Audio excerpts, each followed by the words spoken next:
Steel Curtain Network.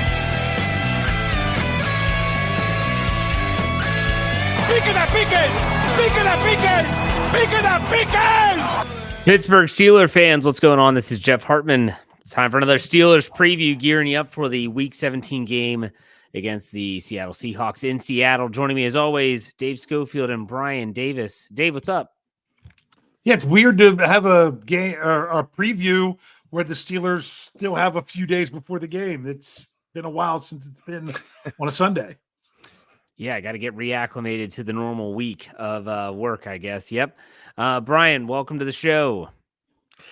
Welcome, gentlemen. Thank you for having me. And Jeff, I will have to correct you there because when it comes to the Pittsburgh Steelers in 2023, nothing is normal. That's true. That is true. You learn to expect the unexpected. So, all right, let's get this show on the road. Let's talk about the upcoming game.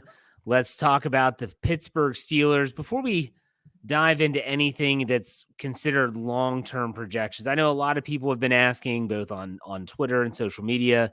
I'm sure there's people that are probably wondering in the live chat, like, what needs to happen for the Steelers to make the postseason? Like, I'm not going down that rabbit hole right now. Like, there's no need to. Yes, what a Browns loss have helped. They're not losing. They're not going to lose this game on Thursday Night Football. Well, the Jets just had a pick six, but yeah, okay. I mean, I still don't think they're going to lose this game. It's still, would it have helped? Yes. Is it necessary? No. So the Steelers have to take care of their own business. They have to win their last two games. And so let's talk about this trip to Seattle.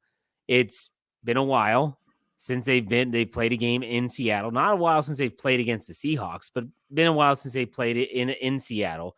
Correct me if I'm wrong, was the last time they played in Seattle when Ben took himself out of the game. And I believe Marcus Wheaton had a huge game in that contest. That was in Seattle. That's what I'm trying to think of. It was 8 years ago. 2015. Yeah. It was 2015. But that was the game. That's a correct game, right? Where Ben took himself Yes. out with concussion symptoms. And I think Marcus Wheaton went off. Yeah. He had Yes, 200 Marcus some Wheaton receiving went yards. off. And one of the reasons he went off because Richard Sherman took AB, Antonio Brown, out of the game completely almost. Yeah. Yeah. So, okay. My memory is not lost me yet. So there you go. All right. So Steelers going out west, and that means that a lot of fluky stuff happens out west. A lot of weird stuff. We've seen this in San Francisco. We've seen it all up and down the coast, really. You could talk about Oakland. Good Lord, there's been some fluky stuff that's happened against the Raiders out there. But Dave, what do you think about the prospect of going west with this team? They've kind of bucked that trend a little bit this season. What's your thoughts about going to Seattle?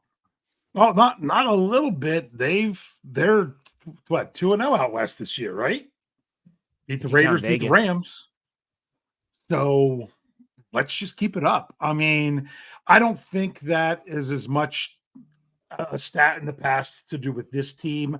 I said it before that I thought that the Steelers could break that because, you know, they hadn't played the Rams in LA for so long. They hadn't played in Vegas before. So now you've got the confidence in doing it. You just got to go out there and get the job done. Yeah. What about you, Bryan?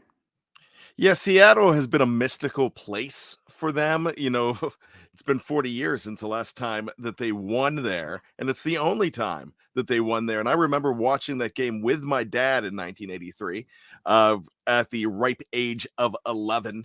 So, you know, it was a long time ago, and they always seem to have some weird games out there when they're close. Some really interesting things have for the Steelers history happened there. I don't want to say way too much because I don't know what Dave's trivia is, but I will tell you one of the longtime records that fell in the last 20 years, but a quarterback to quarterback glory happened there. Okay. I'm sorry, did you ask a question or are you just... No, I just stopped. Oh, okay. I was done. Yeah. Okay. Well, you said quarterback. See, and I was now Jeff is going to say Seattle has 2 losses. No, you said quarterback, and it jogged my mind of like, okay, this is the direction to go. So we know Mason Rudolph is going to start this game, barring something unforeseen happening. What would be the best case scenario for the depth chart on Sunday be? Dave, I know your answer because you talked about it on the Scobro show, but I want to get Bryan's take. Bryan, go ahead. I think the depth chart here would be Mason Rudolph number 1, and then Kenny Pickett number 2. And I'll be honest with you, I think the emergency quarterback should be Trace McSorley, but that's just me. That's the rules don't allow that. He'd have to be on the 53. He can't even be in elevation for that. Yeah. Well, I and everybody else have in our minds fired Mitch. I think even Mitch fired himself. I think he understands what's on the line and what has transpired. So, Dave, I know you agree. Yes. Yeah, and I mean, I said it following the game when you asked about it. That I said I think you roll with Mason and you have it that Kenny's not 100%. Even if you think he's 99%, you give him that time and you make the decision. I know there's a ton of debate over who's really would be better. You know, people are trying to throw out the numbers of what Kenny did away from Canada against the Bengals was actually better than what Rudolph did, especially if you throw in the touchdown that wasn't called and all kinds of crazy stuff like that. Frankly, I don't care what the number is of the player taking the snap. I just want him to go win the friggin' game. I hope whoever would play would win the game. But I do find that it is interesting that if you look at the Steelers' official depth chart for this week, that Mitch Trubisky is number 3. That is funny. I think that, you know, what's weird for me is first, it was really strange that Kenny Pickett was in front of the media this week. It's like, why is he in front of a media scrum? I know they were asking to talk to him. If you listen to our Steel City insider, Jim Wexell talked about it. And he said that, yeah, we wanted to talk to him, but that didn't mean he had to talk. So kudos to him. And it's like, man, like, do you really have to? I don't know. But nonetheless, he's been limited the last 2 days. We're going to get to the injury report here in a second. But Bryan, what do you think about the rest of this season? Do you think they're just kind of slow playing it and keeping him limited and saying that the ankle's an issue and just seeing how Mason goes, or what? You know what? At this point, I'm not putting anything past them. I really think right now that in their minds, and this is not an endorsement, this is just what my brain thinks that the Steelers are doing. I think in their minds, they are ready to bring Kenny Pickett back because they have proclaimed that it's his job and everybody else is a supporting cast. I think that they're all ready to bring Kenny back, but it wasn't enough this week to go ahead and do it.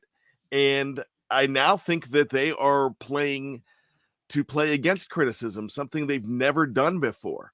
But I would not be surprised if, unless Mason isn't sterling in a win, then I don't think he's starting against the Baltimore Ravens. Dave, what's your take on that? All right, sorry. I missed part of that. There's a really scary situation going on with a Thursday night game. There's a player down on the field that got his face mask slammed into the ground. His arms were just flailing about. What team? For the Browns, one of their receivers, the one that was traded from the Jets. That already has a cut. Moore. Elijah Moore. Moore. I'm pretty sure that was the player. Either doesn't matter. It matters who the player is, but it's just scary. So it just kind of puts things into perspective when every time these guys go out on the field that they are putting a lot on the line. So back to what you were asked. It was back to, we were talking about Mason, Kenny. What was the specific question this time? The question was about Kenny's ankle and how the Steelers are handling the situation and stuff like that.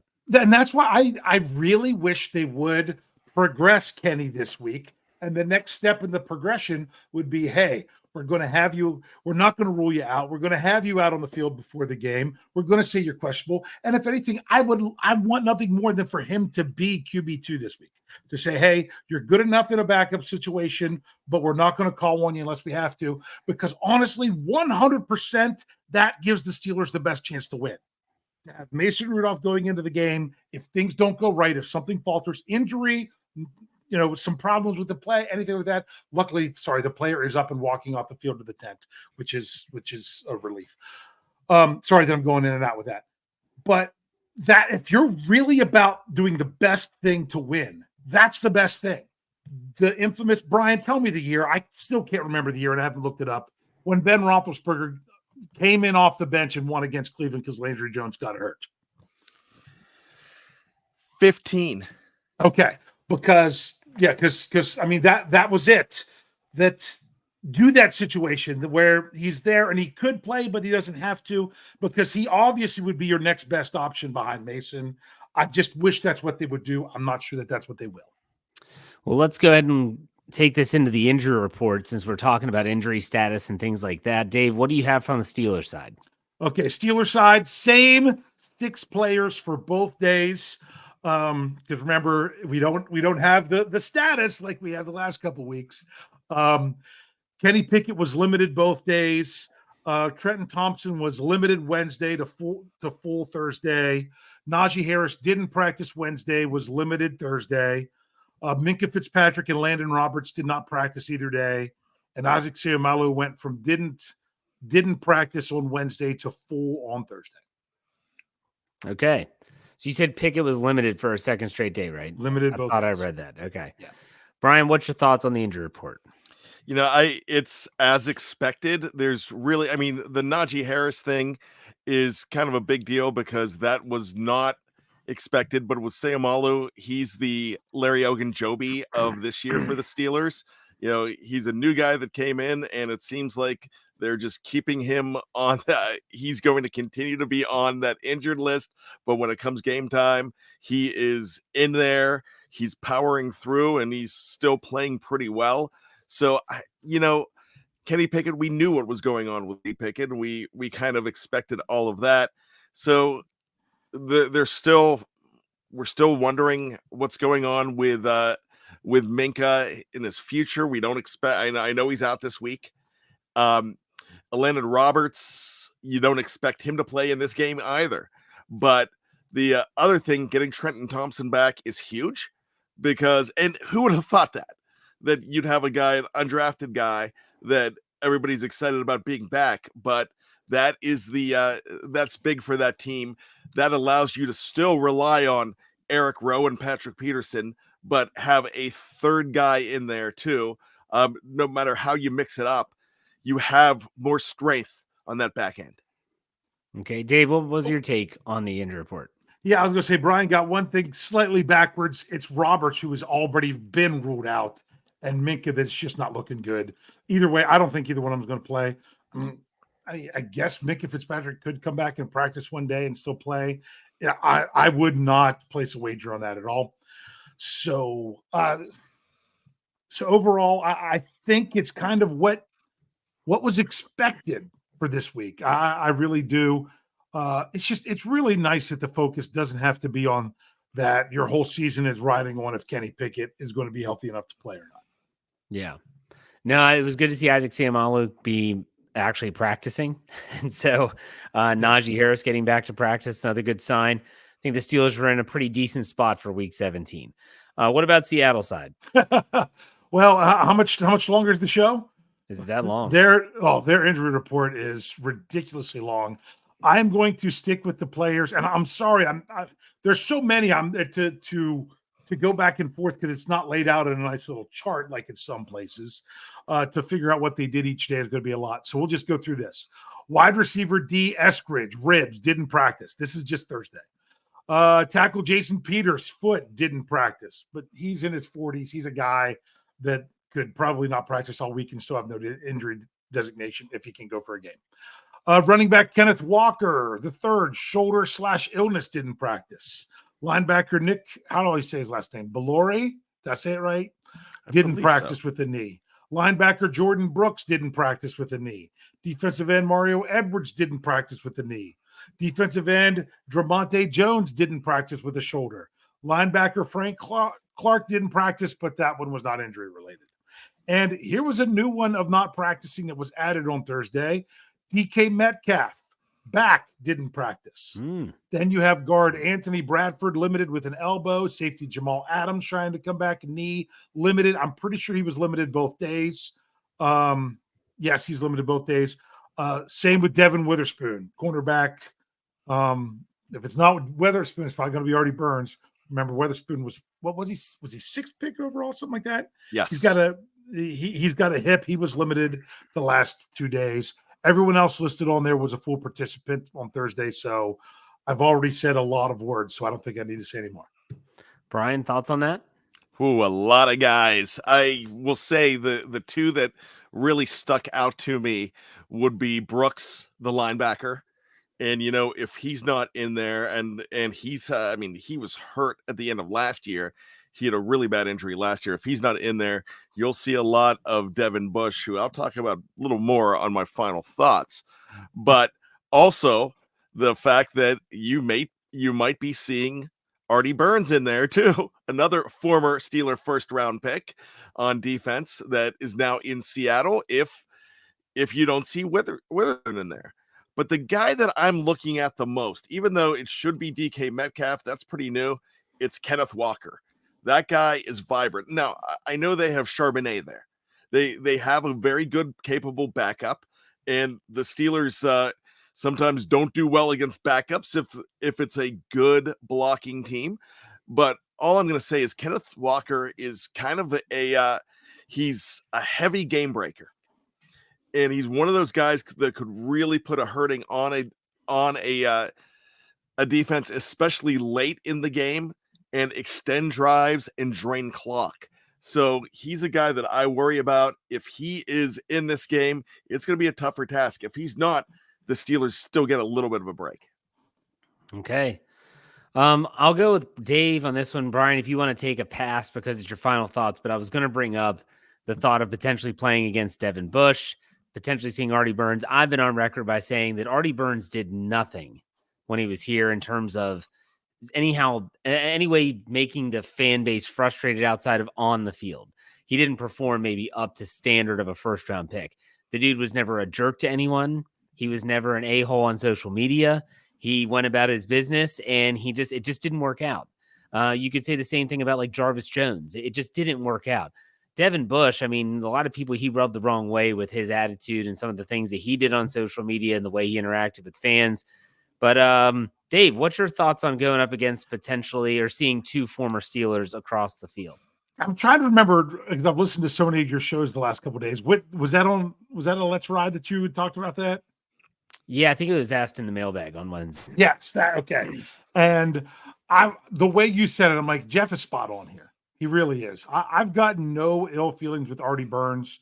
Loved his story. I wanted him to succeed. I really did.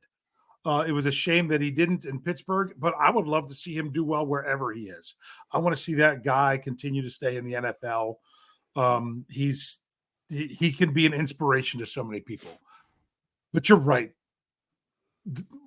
Devin Bush is just he's just an a-hole. He's just he's it doesn't matter. I'll be in the NFL no matter what. Yeah, I would love nothing more than to see him not in the NFL. Well, Brian, you can pass if you don't want to. You can talk about Artie Burns, but you can pass on the Devin Bush thing. Yeah, I will pass on Bush, but I will get some Burns on Burns. But really, there's no Burns to be had because, Kathy Ford mentions this, and I was going to mention this. He was a good guy. He was taking care of family members. She said a brother. I think he had like 2 or 3 family members. Like his parents passed away, and he was the main in college. Yeah. He was the main caregiver for his brothers and sisters. His rookie year, he looked like he was going to be a solid player. You never thought he was going to be a lockdown guy, but you thought that he's going to be good, and then it just fell apart. His last 2 years in Pittsburgh, it's surprising how long he played in Pittsburgh because it didn't seem like he played a long time there. But he played out almost a full contract. They did not keep his option, but he was nothing more than a special teamer at the end. So that's a guy I wish him well. I would love to see him have a long career and get a nice pension from the National Football League. And I think that would be fantastic. He is one of the good guys. I'm taking a pass on Bush, but Dave, when you call the guy an a-hole, come on, Dave. There's worse names that you could call him, and you're being soft. For me, that's pretty bad. I have to say. I will also say this: all this talk about Burns and Bush. I have a feeling we're going to get a Beehive story from Brian later on. Yeah, pretty soon. No. Wasn't passing on Bush then. Anyways, let's. Brian Brown brought this up because people forget Artie Burns was the selection after William Jackson III was taken by the Bengals. William Jackson III spent time with Steelers last year on injured reserve. Is he still in the league? Does anyone know? I don't think so. My goodness, you're gonna make me look this up, aren't you? For some Right, reason, I thought he hooked on, but was somewhere. I know he did a tryout, but I don't know that he was actually signed. I'm looking for it. William Jackson. I have him as nothing.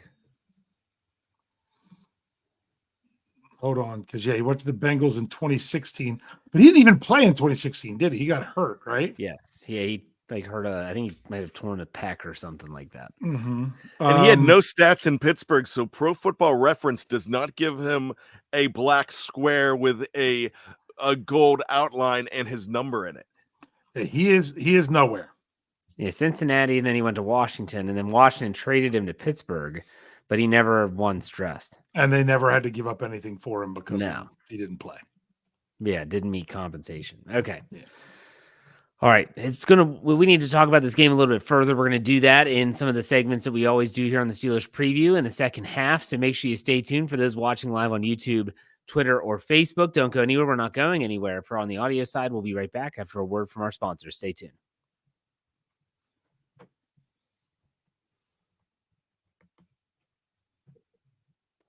All right, Steeler fans, welcome back to the second half. It is time for some people's favorite game. Oh, man, I don't think I did too well last week in the over-under game. Looking at my sheet here. You got 2. I did. Yeah, I didn't do as bad as I thought. I didn't do as bad. You got the same as many as I did. Okay. But Brian got 4. Ooh, wow. He don't call it a only comeback. one Brian missed was the one we all missed, that we all took the under on the takeaways because Cincinnati had been so good at protecting the ball. Yeah, not on Saturday. Other than that, Brian got them all. So he moves into second place. Wow. I'm in the lead with 34. Brian's in second with 30, followed up closely by Jeff with 29. All right. So that's what we got, and let's get this going.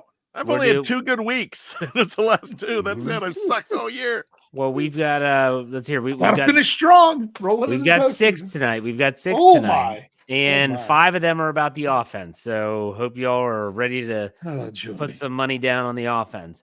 Let's start off with Rudy. Mason Rudolph passing yards. I went 225.5. Brian, what do you think? I still think that's fairly safe. Win or lose, I think he's going to be over 240. Even if he had it at 240, I might have flirted with the over. So I'm going with the over here. Okay. Dave? You said 225.5, right? That's correct, yes. Okay. So Brian's going with the over. You know what? I'm going to take the over as well. I don't know that it'll be a lot over, but it just seems like that's what the Steelers are going to need. They're going to need it. So I'm going to go over as well. I probably could have had the line a little bit higher, but went conservative. Now let's go Rudy touchdowns. I'm setting that at 2.5. Is that any pass? No, this is touchdown? pass. This is pass touchdowns, passing touchdowns. So Brian, what do you think? Over under 2.5? I'm feeling the under on that, Jeff. Okay. Brian, I keep writing mine down before I hear yours just because I don't want to be influenced. I am as well. I think 2's good. 3 is really pushing it because if you listen to Stat Geek, what's better for Seattle? Their pass defense or their run defense? It would be their pass defense. I think the Steelers can run on them. I think the Steelers can get rushing touchdowns. Therefore, they won't have to get as many passing touchdowns. This sucks. I'm going under as well. We're agreeing on everything. That's not fun. I'm not going to gain any ground that way. I know the red zone defense for Seattle has gotten better in the last few weeks, so they might be able to stymie Mason Rudolph. Let's go with a player who did nothing in the offensive category section last week, Pat Freiermuth receptions. So I'm going with 4.5. Some might think that's a big jump. I really don't think it is. Brian, what do you think? Over under 4.5 Pat Freiermuth receptions. I am going to actually go against my gut, and I'm going to say the over here. And the reason I'm going to say the over is because I kind of feel that they're going to, when somebody gets shut out the next week, they don't want it to be 2 weeks in a row. And so there's going to be a concerted effort to get the ball to him. And if you're listening on audio, you did not see Dave wince. So I'm going to tell you right now, obviously he wrote down over as well. And I don't care if I lose, Dave, go with your gut. Be true to yourself, David. Yeah, I'm going with over as well, because the number, when Jeff said Pat Freiermuth receptions, I popped the number into my head before I heard his number. And the number I put in my head was 5. So I thought Jeff did a great job setting that line. We'll see how it goes. Now, my reasoning is this is not a familiar opponent. This is not the Cincinnati Bengals that had Pat Freiermuth tear them up 4 weeks prior and came out and said, we're not going to let that guy beat us. If the Seattle Seahawks are watching tape on Mason Rudolph, which, you know what, they're an NFL team, I think they might actually do that. What are they going to see? They're going to see him throwing a lot of balls to George Pickens. Even though he only caught 4, they're going to see a lot of yards going to George Pickens. And I think the Seahawks will take the approach of, we can't let that guy beat us. And kind of like Freiermuth said after the game, he said, hey, if they're going to keep sending 2 guys my way and leaving George 101 out there, then we'll just beat them that way. I think this is the week that there's going to be the overcorrection of a defense to go after Pickens, and I think you're going to see more Freiermuth and Johnson. All right, I'm going to go over, because I'm trying to do what I want, but I think it's going to actually happen and not just try and win points. I'm going to go over as well. How about Jorgito Pickens? His yards, 82.5. Brian, over under. I'm going to take the under on this one. I just don't know if he follows it up with a booming game like he did last week. We don't normally like to do this, especially when the Steelers give up a long touchdown. But if you take away the 86 yards that he had last week or 84, what was it? 86? 86. If you take that away, he still has 109 yards for the game. I just don't think that. I think the concerted effort that they're trying to get to Pat Freiermuth is going to trump the concerted effort that they gave to George Pickens. But remember, he only had 5 targets last week, if I'm not mistaken.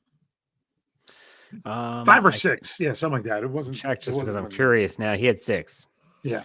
So 6 targets, 4 catches. That's correct. And you know what?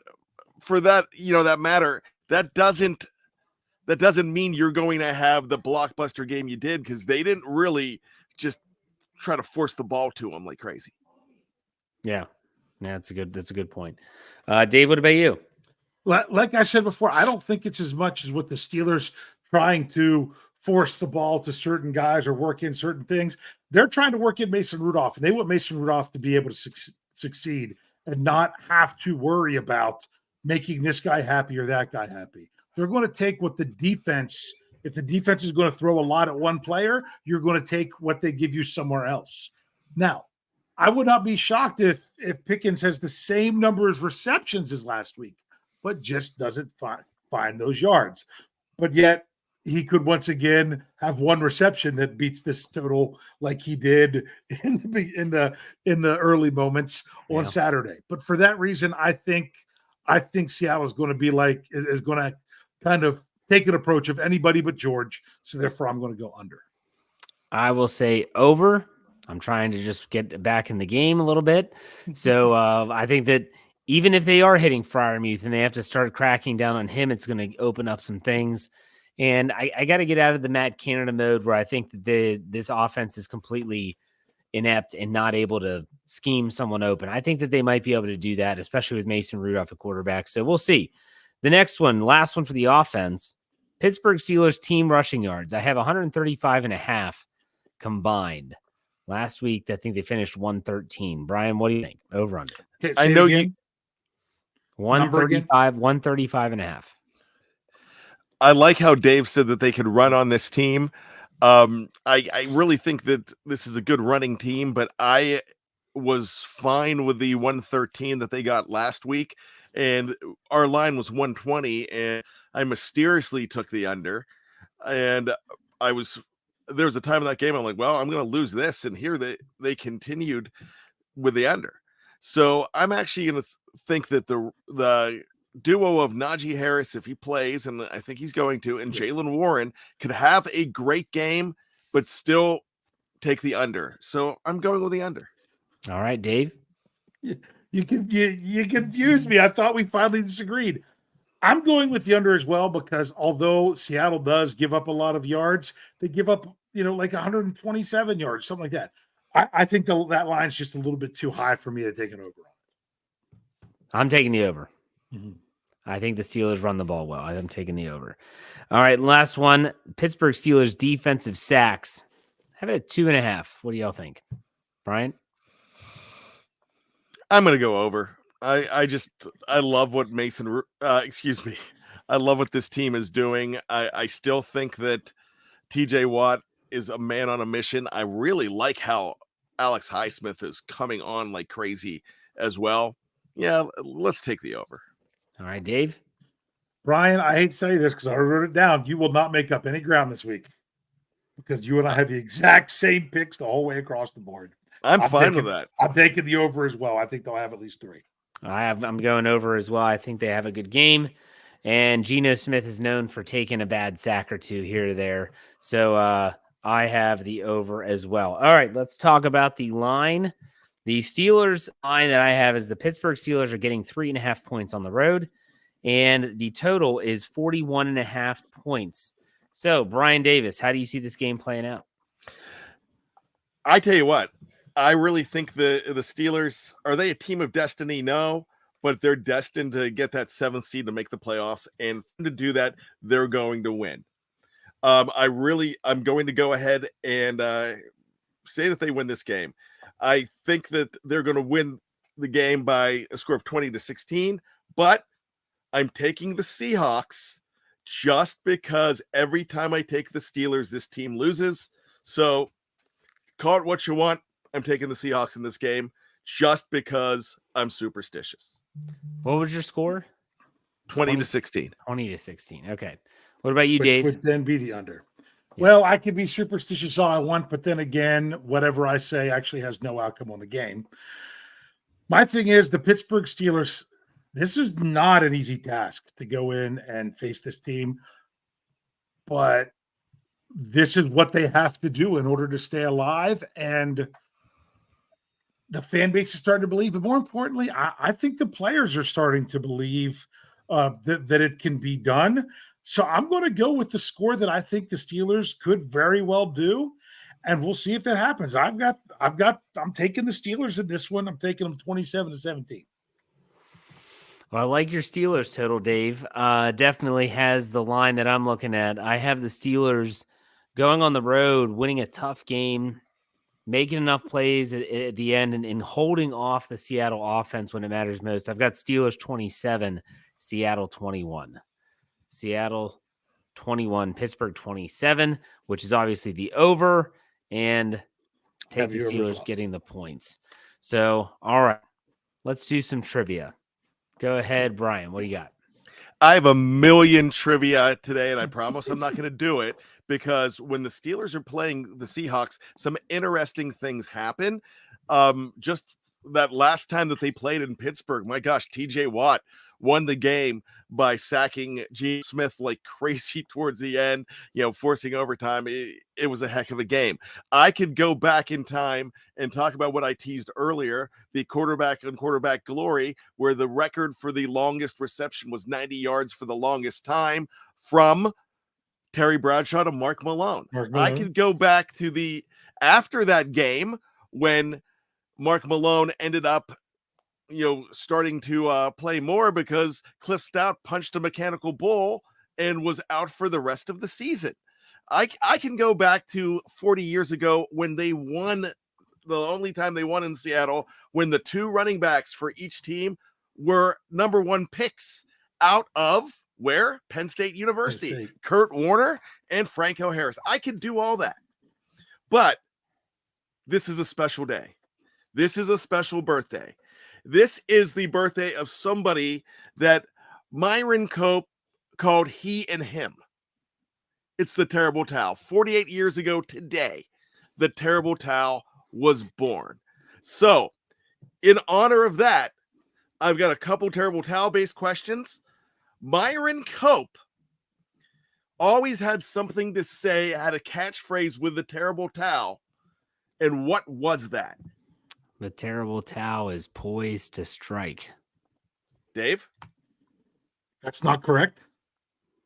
I'm asking you. Oh, I agree with Jeff.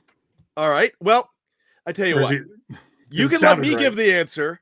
Mm-hmm. But why don't we let Myron give the answer? And this carried the Steelers all the way in 75. It imputes great strengths to the Steelers and, if need be, poses mysterious difficulties for the enemy. You'll see thousands upon thousands of terrible towels waving out in those stands today. The terrible towel is poised to strike.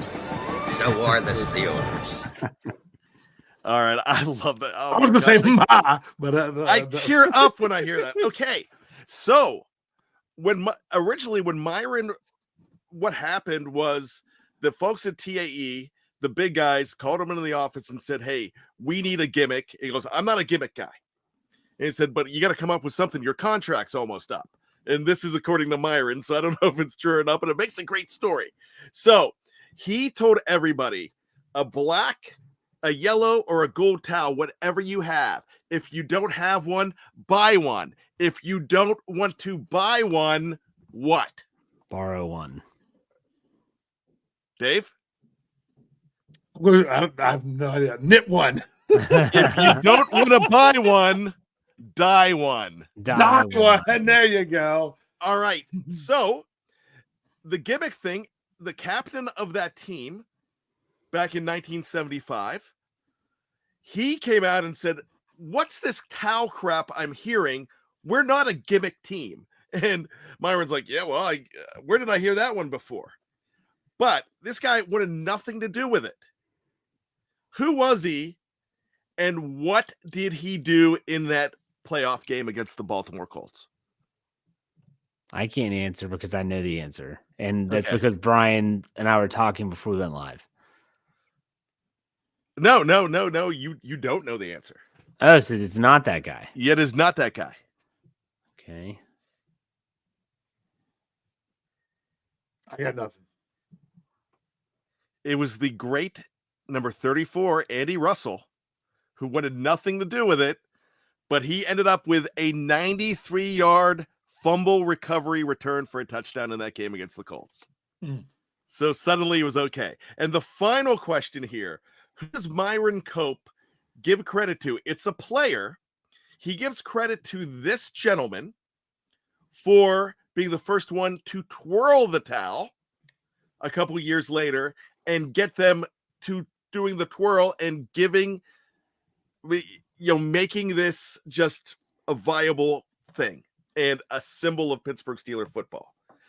I tell you what, guys, before I do that, let's go to the soundbite of this gentleman talking. We got the best offense, the best defense, the best QB, the best running back, the best everything, best coaching staff, the best front office, and we got the terrible time. What more do we need? Hey, who is that? Jeff? I would have known anyways, but I do know because of what Brian said before. Okay, Dave, I'll let you go with this. With who that is? I'm gonna go with Mel Blount. Jeff? Well, there's actually two voices there because they're talking to each other at the end, and they're both wide receivers, Dave. Oh, okay. So is that Swan and Stallworth? Yeah. Yes, Lynn Swan is the guy who did it, who did most of the talking. The only thing that John Stallworth says there is, "What more do you need?" But that entire diatribe was all Lynn Swan. I tell you what, I learned more things about the terrible towel just researching this. These sound bites made me feel good. I love it. Good stuff. I just assumed it was more of a defense thing. That's why I said it. No, good trivia, Brian. That was good to relive some of the terrible towel memories. All right, Dave, you're up. Well, I half expected this trivia from Brian, so I had it ready in case. So I actually have two pretty quick ones. So I'll do the Brian trivia first. Steelers are playing the Seahawks on New Year's Eve. How many times have the Steelers played on New Year's Eve, regular or postseason, and what is their record?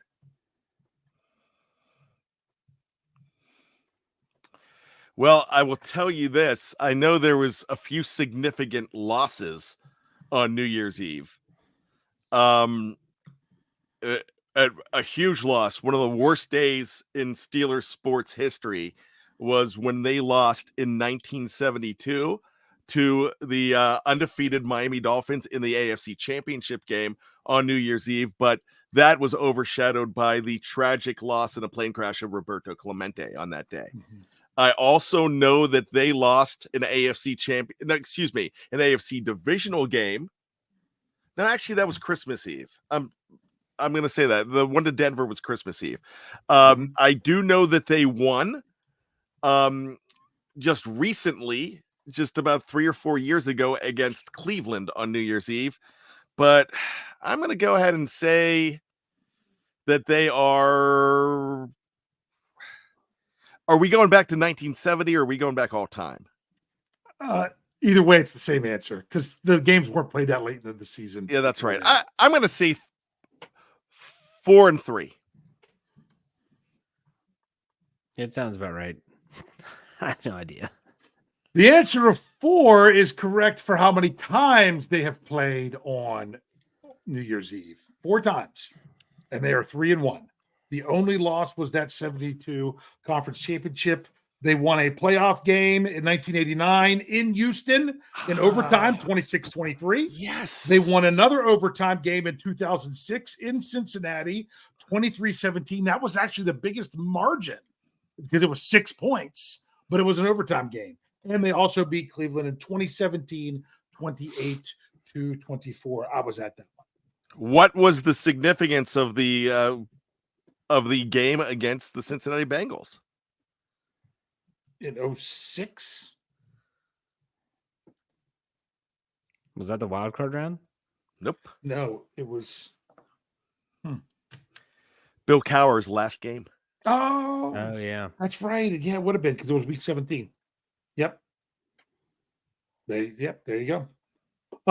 But the other question, which was my real question, if the Pittsburgh Steelers can win on Sunday in Seattle, that would take the number of places where the Steelers under head coach Mike Tomlin have yet to be victorious.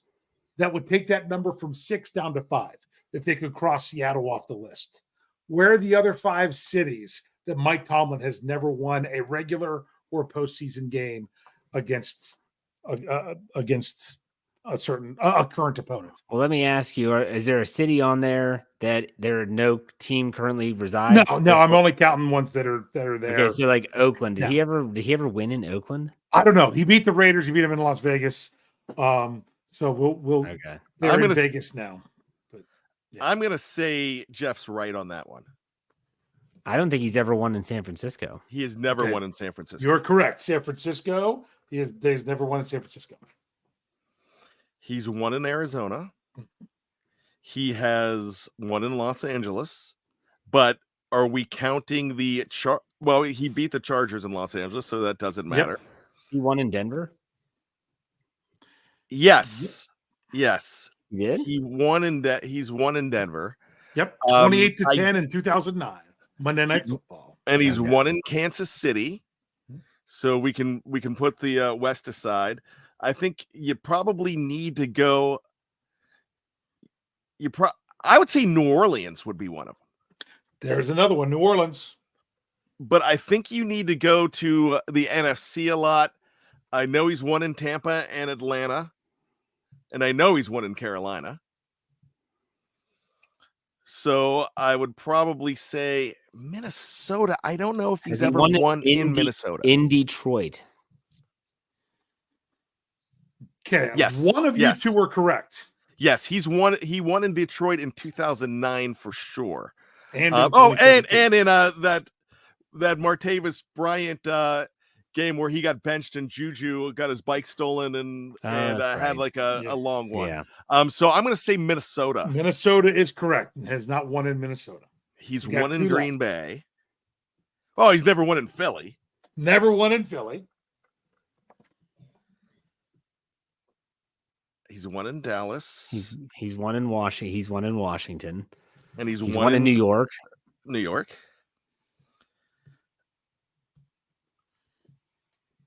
So I guess we need to go back to the AFC?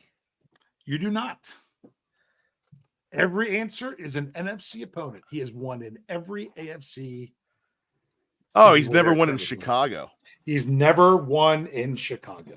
There you go. Those are the 6. Philly, San Francisco, Seattle, Minnesota, Chicago, and New Orleans. And just for a fun little bonus, what team / city, it has to be the team, has he won the most on the road? That has the most wins. Cleveland? Cincinnati. And this one goes to Jefferson. It's Cincinnati. 14 wins in Cincinnati, 9 wins in Cleveland. But this would be for next week. If the Steelers can win in Baltimore in Week 18, then Baltimore and Cleveland would be tied with 9. Wow. So, there you go. Very good. Hey, let's get these super chats before we do final thoughts here. A Steel gives us $4.99, says, if Mason Rudolph delivers the rest of the season, that's great news. If the 2023 NFL season taught us anything, you need 2 solid quarterbacks. Merry Christmas. Happy New Year, fellas. Thank you very much for the tip. Happy New Year to you too. And then he also gave us $1.99, says Mason Rudolph, 2 touchdowns to George Pickens and Jalen Warren, 1 rushing touchdown for Najee Harris. Pittsburgh 27-17. That's my score. Yep, there you go. There you go. I hope these scores are accurate. All right, let's do some final thoughts. Brian, the Devin Bush stage is yours.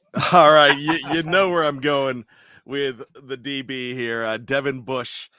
Look. Oh, you mean Devin Bush? Oh, sorry. I was a huge fan of them making that trade and making that pick. I was celebrating it. I loved it. I should have known when one of his greatest moments as a Pittsburgh Steelers was on draft night when he looked like the Gimp from Pulp Fiction missing the red racquetball in his mouth. That's what he looked like on draft night, and that's probably one of his finest moments. Sure, he had a touchdown against Los Angeles, I believe, in his first or second season, but after he got hurt, he was garbage after that. Now, I never like to call a player trash, but when you talk trash and you act trash, well, you're kind of trashy. And when you're dangling cats off a building and you are woe is me and you've got a problem and you make this a revenge game when the only person you need to take vengeance against is yourself for your attitude. Because look, Pittsburgh Steelers fans would have supported you a whole lot more if you would have not fought them on everything and acted like you were better than what you are. This whole revenge thing, this whole thing about being free and being in Seattle, you haven't done much there. You haven't done much at all. So don't call it a revenge game when the team did right by you by letting you go, because you were terrible here. Sometimes you've got to own it. One thing I'm proud to do on this show is if I'm wrong, I tell you I'm wrong.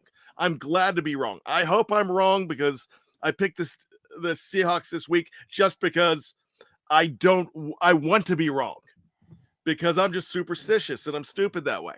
But Devin Bush, come on. This is what gives players it's really hard to root for players when you do stuff like this. When you talk about how you were wronged when you weren't wrong. You had plenty of time to get back from that injury. It's sad that you didn't get back, and I feel bad for the injury. And that's fine, but you weren't good enough. And when that happens, sometimes you just got to say, hey, I'm in a new place. I wish the Steelers well. But when I see emojis, laughing emojis, when the Pittsburgh Steelers lose a game again on the national stage and you're gloating on that loss, I can't root for you. So, suck it. All right, Dave, final thoughts. Well, just to feed a couple things off of what Brian said. I just trust the Steelers' judgment so much more than my own when it comes to drafting players. And if they felt that Devin Bush was good enough to trade up for, I felt that he must have been a good player. Yeah, we were all wrong on that one. But at the same time, I was going to be fine if the Steelers had a consolation prize in the second round, which they ended up not having a second round pick because they traded for Devin Bush, if they would have drafted one Jermaine Pratt, who has now had a very good NFL career, except getting decleated by Jalen Warren last week, which we should talk about that play every show from now till the end of eternity. Regardless, when it comes to the game on Sunday, you look at the Seahawks injury report and you want to, what's going on with everything?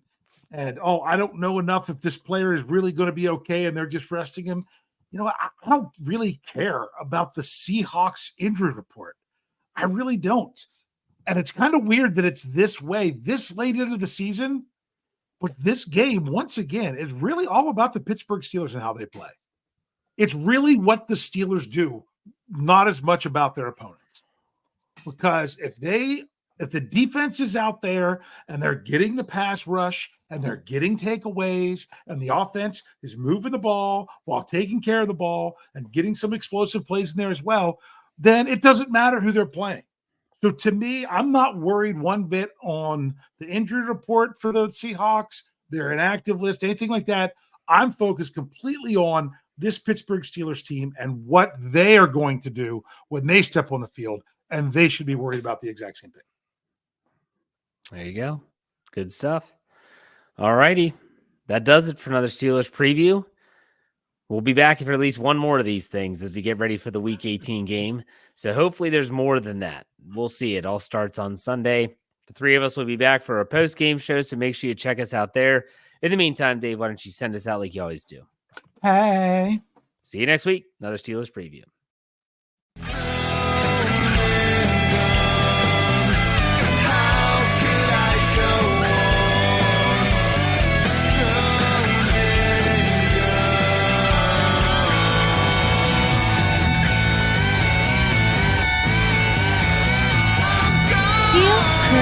Network.